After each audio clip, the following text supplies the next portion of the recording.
¿Qué dicen los antiguos escritores cristianos sobre los nicolaitas? ¿Qué es el antinomianismo?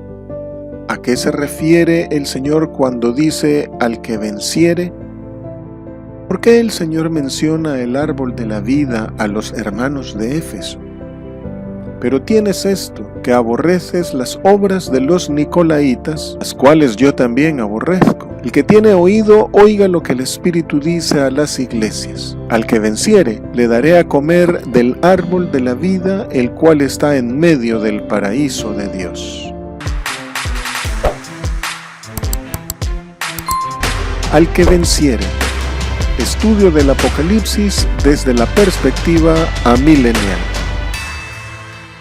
Los nicolaitas. El Señor Jesucristo declara que Él aborrece las obras de los nicolaitas. Nosotros pues, hechos a su imagen y semejanza, debemos también aborrecer lo que Él aborrece y amar lo que Él ama. ¿Quién fue Nicolás, el fundador de este movimiento herético que el Señor Jesús aborrece? Hipólito, presbítero de Roma, dijo que Nicolás era uno de los 7 diáconos elegidos en Hechos 6:5 y que éste se apartó de la sana doctrina e inculcaba la indiferencia en materias de comida y de vida. Ecumenio, en el siglo VI, dijo que Nicolás fue un hereje blasfemo y desvergonzado. ¿Y qué dicen otros escritores cristianos antiguos sobre los nicolaitas? Ireneo de Lyon caracterizó a los nicolaitas de la siguiente manera. Llevaban una vida de permisividad ilimitada, consideraban la fornicación y lo sacrificado a los ídolos como algo sin importancia, por lo que participaban de todo lo que sucedía en los banquetes paganos. Los nicolaitas justificaban sus prácticas idolátricas, diciendo que los ídolos no son nada en el mundo y como gnósticos arguían que el cuerpo es malo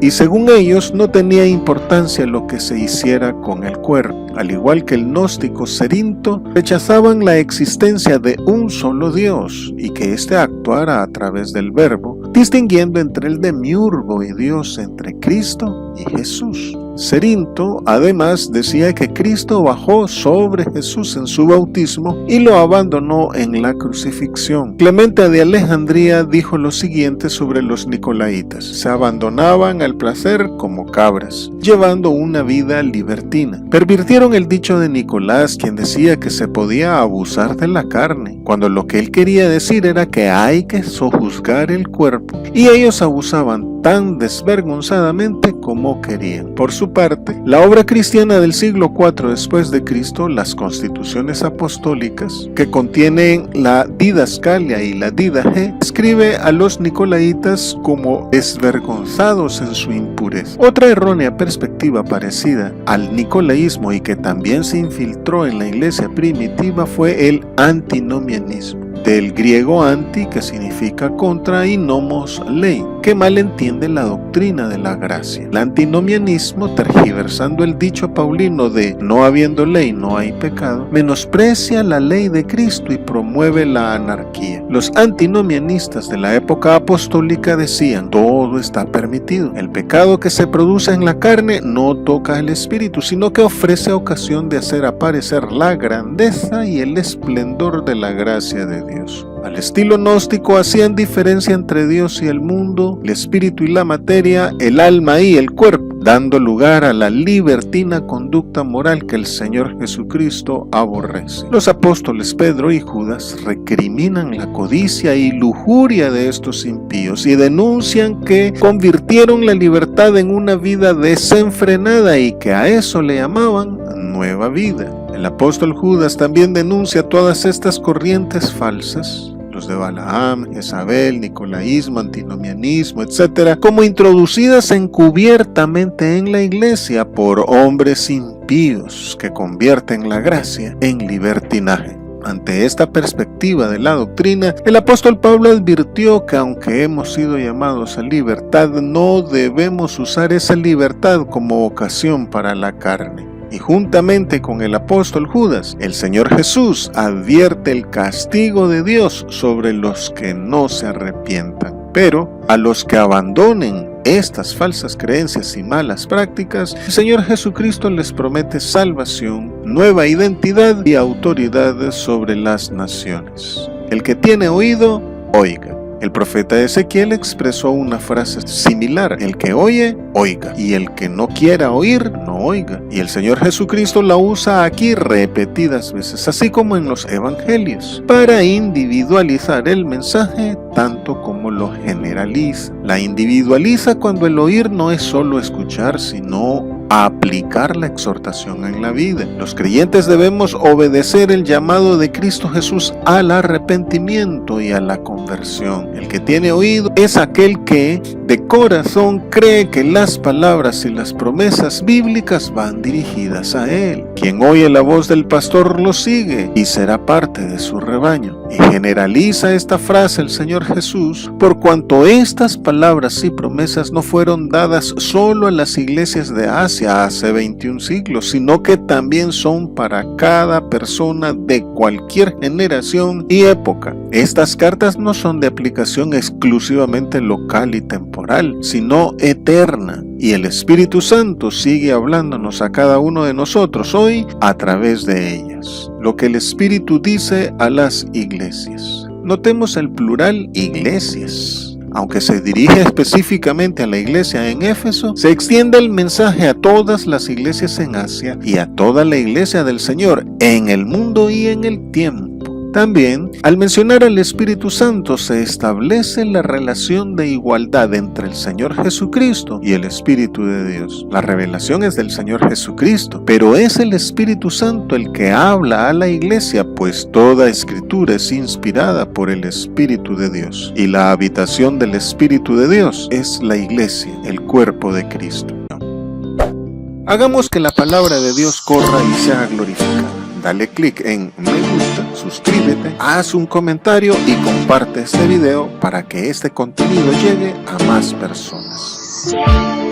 Al que venciere, básicamente es una orden a la iglesia en general y a cada creyente en particular. El Señor nos dice a todos: vence, porque todo el que es nacido de Dios vence al mundo. Y esta es la victoria que vence al mundo, nuestra fe. Y nosotros le hemos vencido por medio de la sangre del Cordero y de la palabra del testimonio. La bienaventuranza de la vida eterna no es para todos, ni para cualquiera. Es solo para el que salga victorioso. Es para quienes se mantengan leales al Señor Jesucristo. ¿Y quiénes son los que no han vencido? Los que han abandonado el primer amor. Las características de una congregación que ha abandonado el primer amor son: falta de oración en el espíritu, acomodamiento, costumbre, orgullo espiritual, vergüenza y a la vez pereza evangelística, y una consecuente racionalización que busca justificar su libertina conducta. Los cultos de la iglesia son más reuniones de un club social que de adoración a Dios, y la asistencia a los cultos es más para tranquilizar la conciencia que por un auténtico deseo de alabar a Dios. El activismo hace presa de los líderes, pues buscan mantener la dinámica en esa congregación adormecida, una congregación que debiera estar enfocada en la predicación del Evangelio. En algunas iglesias,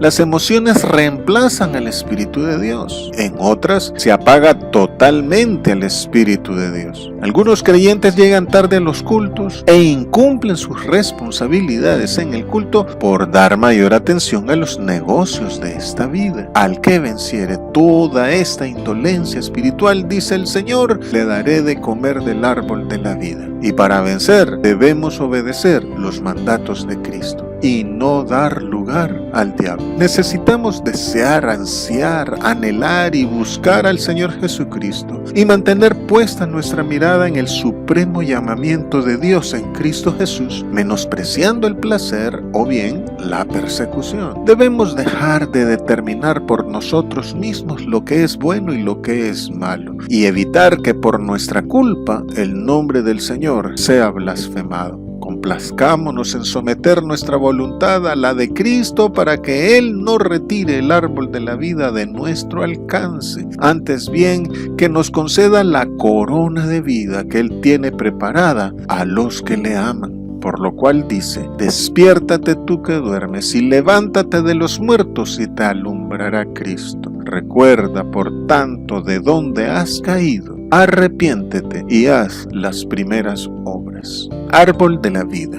El Señor contrapone su símbolo de la vida eterna a la de la palma datilera del paganismo efesio, considerada sagrada e impreso en sus monedas. La palma datilera era símbolo de renacimiento por su resistencia a las altas temperaturas y a la falta de agua, lo que transmitía la idea de durabilidad y el triunfo de la vida sobre la muerte, y por tanto era también símbolo de resurrección. Su altura la asociaba con el cielo. La disposición de sus ramas la relacionaban con los rayos del sol y las muescas de las ramas representaban el número de años, por lo cual la usaban en los rituales de regeneración. Así pues, la palma datilera fue asociada con diosas, entre ellas Diana de los Efesios, las cuales supuestamente vivían en la palmera y desde allí alimentaban a los difuntos. En contraste, el bíblico árbol de la vida no es una planta física en especial, sino un símbolo de la vida eterna, resultado de nuestra obediencia a Dios en Cristo Jesús. Dios no creó al hombre ni mortal ni inmortal, pues este asunto Adán lo decidiría con su obediencia o con su transgresión, tal y como ahora nuestro destino eterno lo decidimos nosotros cada día por nuestra fe en Cristo o por la falta de ella. El árbol prohibido del que comió Adán se llamaba del conocimiento del bien y del mal, porque estaba destinado para revelar si el estado futuro del hombre sería bueno o malo, y para conocer si el hombre le permitiría a Dios determinar qué era bueno y malo, o buscaría determinarlo por sí mismo. El mandato dado por Dios de no comer del fruto de este árbol fue una prueba de obediencia pura, puesto que Dios ni siquiera intentó justificar o explicar su prohibición. Adán debía demostrar su complacencia en someter su voluntad a la voluntad de Dios con obediencia explícita. Ya sabemos cuál fue la elección de Adán, pero Dios, en un acto de misericordia, retiró el árbol de la vida para que la humanidad no viviera para siempre en estado de pecado. Tras el fracaso de Adán, la promesa de la vida eterna siguió vigente. En el Antiguo Testamento se promete larga vida en la tierra al que obedezca a Dios, y esa promesa se cumple en Cristo Jesús. Pero más que larga vida, el Señor Jesucristo, mediante nuestra fe en Él, nos ofrece la vida eterna prefigurada en la imagen del paraíso de Dios o del jardín del Edén. Y al igual que el maná, Cristo Jesús es el pan de vida que descendió del cielo, y lo es en el mismo sentido que el fruto del árbol de la vida en el paraíso. En el judaísmo, la vida eterna la interpretan como vida de la edad futura, es decir, con la oportunidad de vivir en la era venidera. Pero el Señor Jesús dice que la vida eterna es conocer al Padre, es decir, que la vida eterna es algo más que la mera inmortalidad. La vida eterna es una condición de vida que incluso podemos experimentar desde el aquí y el ahora, aún estando en este cuerpo de muerte. La vida eterna es una realidad tan presente como futura. Cristo Jesús vino para darnos vida en abundancia, es decir, una vida completa y con propósito, una vida ordenada y satisfactoria. Y esto también es parte de la vida eterna, en medio del paraíso de Dios. Que el árbol de la vida esté en el centro del paraíso significa que nuestro bienestar y la restauración de nuestra comunión con Dios es el centro de las actividades en el cielo y es el centro de la predicación del verdadero evangelio.